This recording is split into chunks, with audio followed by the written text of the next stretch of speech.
राजस्थान में विभिन्न भर्तियों के मुद्दों को लेकर आज हम राजस्थान कर्मचारी चयन बोर्ड के अध्यक्ष मेजर जनरल आलोक राज जी के पास आ चुके हैं। तमाम भर्तियों से संबंधित बात करेंगे। सर, स्वागत है आपका। Thank you so much. जय हिंद, सभी को नमस्कार मेरा।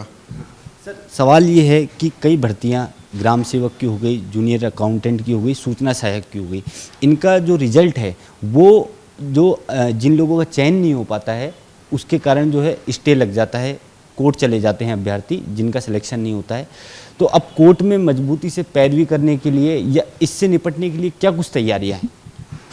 तो ये अभ्यर्थियों का या कैंडिडेट्स का एक ये अधिकार है कि जब भी वो बोर्ड की कार्रवाई से संतुष्ट ना हो या सरकार की कार्रवाई से संतुष्ट ना हो तो वो कोर्ट में जाएं और अपनी गुहार लगाएं और अपने केस की पैरवी करवाएं। तो ये उनका अधिकार है, वो जा सकते हैं और हमारा सिस्टम ऐसा बना हुआ है। और हम भी हमारी तरफ से प्रयास करते हैं कि जो सरकार का जो रुख होता है, जो हमारा जो पर्सपेक्टिव होता है, उसको हम कोर्ट के आगे रखें। फिर जैसा कोर्ट फैसला करे, तो जैसा आपने बताया कि इन केसेस की पैरवी करना, तो हर एक केस के अंदर हम अपना एक एडवोकेट नियुक्त करते हैं और जब उचित समझते तो हम डबल एजी नियुक्त करते हैं और या और भी आवश्यक हो तो हम एजी साहब को रिक्वेस्ट करते हैं कि वो हमारे केस की पैरवी करें। तो हम हर एक केसेस के अंदर हमने अपने उपयुक्त एडवोकेट को नियुक्त किया हुआ है। मैं खुद आमतौर पे हर एक एडवोकेट से बात करता हूँ और अपडेटेड रहता हूँ और हमारा प्रयास है कि जो हमारा जो स्टैंड है हर एक सब्जेक्ट के ऊपर, हर एक भर्ती के ऊपर, वो माननीय न्यायालय के सामने बिल्कुल क्लियर कट रखा जाना चाहिए और जो भी फिर उचित निर्णय हो या न्याय हो वो होना चाहिए। सर, L2 रिजल्ट जो है, रिवाइज रिजल्ट को लेकर क्या कुछ तैयारियां हैं? क्योंकि इसमें कई अभ्यर्थियों का रिजल्ट जो है वो रोका भी गया है। तो L2 का जो कुछ अभ्यर्थी कोर्ट में गए थे, Jodhpur and Jaipur high court के अंदर, और उनके कोर्ट के आदेशानुसार हमने कमेटी का गठन किया था और कमेटी ने फिर जांच करके और कोर्ट का रिव्यू करा के सभी 175 के आसपास क्वेश्चन थे और फिर अपनी रिपोर्ट पेश की थी बोर्ड के अंदर। उसका अनुमोदन हो चुका है और उसके आधार पर हम रिजल्ट अभी रिवाइज़ कर रहे हैं। जैसे मैंने पहले भी किसी को बताया था कि लगभग 18 से 20 क्वेश्चन हैं जिसके ऊपर इम्पैक्ट हुआ है, या तो क्वेश्चन डिलीट हुए हैं या फिर क्वेश्चंस का आंसर बदला है। उनके आधार पर 8 में से लगभग 6 सब्जेक्ट के ऊपर ये असर हुआ है और उसका फिर अभी हम रिवीजन कर रहे हैं। हम अभी रिज़ल्ट निकालने वाले भी थे 2 दिन 3 दिन पहले, जब चूँकि फिर आचार संहिता लगी हुई है उसके कारण हमने उसको रिज़ल्ट को नहीं निकाला। लेकिन हम अपनी तरफ से हम हर एक रिज़ल्ट को धीरे धीरे रिवाइज़ कर रहे हैं और हम प्रयास कर रहे हैं कि जैसे ही फिर ये आचार संहिता हटती है, ये हमने ऑलरेडी परमिशन के लिए अप्लाई कर दिया है, इलेक्शन कमीशन के परमिशन के लिए हमने अप्लाई कर दिया है और यदि हमको परमिशन मिल जाती है तो परमिशन मिलने के फ़ौरन बाद हम रिज़ल्ट निकालना शुरू कर देंगे, या फिर नहीं हो पाया तो आचार संहिता के बाद हम रिज़ल्ट निकालना शुरू कर देंगे। लेकिन मुझे उम्मीद है कि इलेक्शन कमीशन की परमिशन मिल जाएगी और हम शीघ्र ये कार्रवाई को शुरू करेंगे। जैसे सर, इस भर्ती L2 में कई जो है रिजल्ट रोके गए कई अभ्यर्थियों के, अभी एक अभ्यर्थी हमारे को नीचे भी मिला, तो उनके साथ कैसे न्याय होगा? नहीं, वो जिसके रिजल्ट रोके गए हैं उसका कोई कारण होगा, या तो कोई प्रोविजनल केस होगा या फिर कोर्ट केस होगा।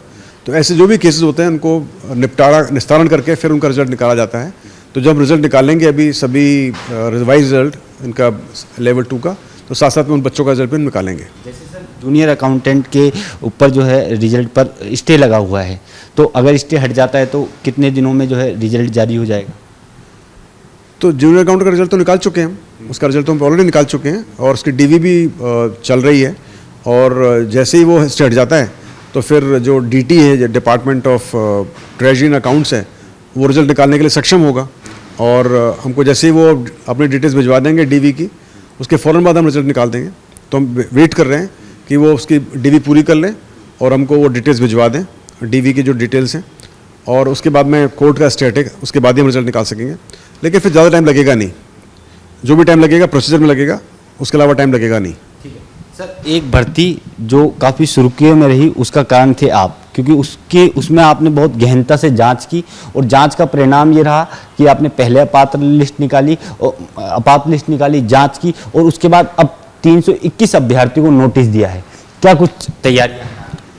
तो एक भर्ती नहीं, 2 भर्तियां हैं जिसके बारे में बात करना चाहूँगा मैं। पहली भर्ती तो है फायरमैन भर्ती, उसमें मेरे ख्याल से लगभग 40 से 50 केसेस थे जो कि DL भी जाँच कर रही थी और लगभग सभी अभ्यर्थी ऐसा लगता है कि वो पात्र नहीं हैं। उन्होंने हमको अभिशंसा करके भिजवाया कि ये लोग पात्र नहीं हैं, उन्होंने काफ़ी चेक कर लिया था, लगभग 40 का तो उन्होंने हमको रिपोर्ट दे दी है और शायद 10 एक और बचे हुए हैं। इसके अलावा करीबन 90 और 100 के बीच में एक्स सर्विसमैन अभ्यर्थी हैं जो कि लगता है मुझे कि पात्र नहीं है या उनके पास पत्राचार कोर्स है या वो करना चाहते नहीं, जो भी रीज़न है। तो इन सब के ऊपर जांच अभी लगभग पूरी होने को आ गई है और मुझे उम्मीद है कि इसी महीने में जो फायरमैन की भर्ती की जांच है वो लगभग हो जाएगी और हम जो अभ्यर्थी पात्र नहीं उनको अपात्र घोषित करेंगे और उसके बाद उनकी अभ्यर्थना, उनकी जो अभिशंसा उसको हम प्रत्यारित करेंगे और फिर दूसरे बच्चों को चुनेंगे। जहाँ तक सवाल है पीटीआई भर्ती का, तो 321 बच्चों के लिए हमने पहले शुरू में तो 1200 बच्चे थे जो मिसमैच केसेस थे, उसके बाद 321 केसेस को हमको लगा कि बिल्कुल ही क्लियर कट मिसमैच केसेस हैं जो कि जांच के योग्य हैं और हम 321 बच्चों को उनको हमने कारण बताओ नोटिस निकाला या उनकी डिटेल्स मांगी और साथ साथ में जो यूनिवर्सिटीज थी जो कि विश्वविद्यालय थे जहाँ से उन्होंने डिग्री हासिल की थी उनको भी हमने नोटिस दिया। सबका टाइम पूरा हो चुका है और जहाँ तक मेरा ख्याल है कि बहुत ज़्यादा कोई संतोषजनक जवाब कहीं से भी नहीं आया है। अभी वो उसकी कमेटी जांच कर रही है और जैसे वो जांच पूरी हो जाएगी, जांच मतलब बेसिकली वैलिडेशन हो रहा है, उसका कंपाइलेशन ऑफ डेटा हो रहा है क्योंकि काफ़ी सारी जो सर्टिफिकेट वगैरह आए हैं उनको दोबारा जाँच की जा रही है और वो कंपाइलेशन में थोड़ा टाइम लग रहा है। तो मुझे उम्मीद है कि अगले महीने के पहले हफ्ते या दूसरे हफ्ते तक वो भी कंप्लीट हो जाएगा और हमारा प्रयास होगा कि 10 या 15 नवंबर तक कई सारे जो पीटीआई के अभ्यर्थी हैं उनको भी अपात्र घोषित करें और उसके बाद सेकंड स्टेज में फिर हम जो अपात्र घोषित हैं उनको फिर देखेंगे कि वो डी-बार के योग्य हैं या एफआईआर के योग्य हैं। और इसी के साथ साथ में 321 के अलावा और भी कुछ अभ्यर्थी हैं पीटीआई के जिनके बारे में हमारे पास काफ़ी सारी सूचनाएँ हैं और लगता है कि वो भी अपात्र हैं और हो सकता है कि वो कूटरचित डॉक्यूमेंट भी उनके हों, उनकी जांच भी चल रही है और फिर हम धीरे धीरे करके उनको भी पकड़ेंगे। लेकिन फिलहाल हम लगभग 100-150 फायरमैन अभ्यर्थी और लगभग 321 पीटीआई भर्ती है, हम इनकी जांच कर रहे हैं और शीघ्र ही इनको भी हम पात्र घोषित करेंगे। सर, आपके द्वारा मेरे को याद है सांगानेर थाने में एफआईआर दर्ज करवाई गई थी, उसके बाद एसओजी में आपके द्वारा शिकायत दी गई, बड़ी संख्या में डमीज में शामिल है, तो डमी हो गए, डबल डिग्री हो गए, फर्जी स्पोर्ट्स सर्टिफिकेट की भी जांच चल रही थी। तो कुल मिला के कितने जो अभ्यर्थी इस भर्ती में अपात्र हो सकते? अब ऐसे एग्जैक्ट बताना तो मुश्किल लगता है मेरे को, लेकिन मुझे लग रहा है 400 से ऊपर तो हैं ही पीटीआई भर्ती के अंदर जो कि बच्चे अपात्र हो जाएंगे और उनकी जगह दूसरे बच्चों को उनको लगाना पड़ेगा। अच्छा, इसमें जो वंचित हैं बच्चे उनको सर मौका मिलेगा या क्या होगा? अब ये थोड़ा सा विषय ऐसा है कि जो कि मुझे इसके बारे में बहुत ज़्यादा नॉलेज तो है लेकिन क्लियर नहीं हो रहा है कि क्या हो पाएगा, क्योंकि जो अभ्यर्थी लग जाते हैं और यदि उनको निकाला जाता है तो फिर वो जो पोस्ट होती है वो बैकलॉग में चली जाती है, ऐसा नियम है डीओपी का और वो नियम फॉलो करना पड़ेगा।